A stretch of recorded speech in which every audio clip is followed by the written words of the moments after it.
Hi, welcome to the House of European History in Exile. This is your ticket and your leaflet. Enjoy your visit. Après son succès au printemps, la Maison de l'Histoire européenne en exil accueille à nouveau les visiteurs pendant les week-ends de septembre. Dans ce musée fiction à Bruxelles, nous sommes en 2060. L'artiste belge Thomas Bellinck y raconte la chute de l'Union européenne, victime de l'austérité et du populisme en 2018.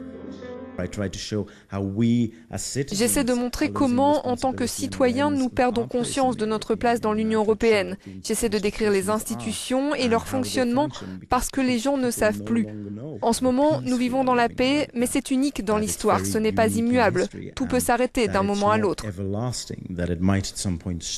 Cette fiction met en scène une autre maison de l'histoire européenne, un musée réaliste, celui-là qui ouvrira ses portes fin 2015, près du Parlement européen.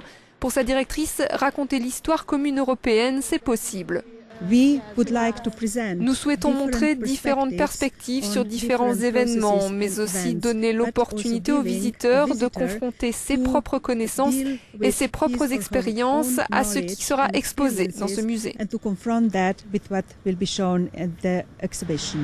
Le Parlement européen déboursera 52,4 millions d'euros pour la construction de ce musée et quelques 12 millions pour le faire vivre chaque année.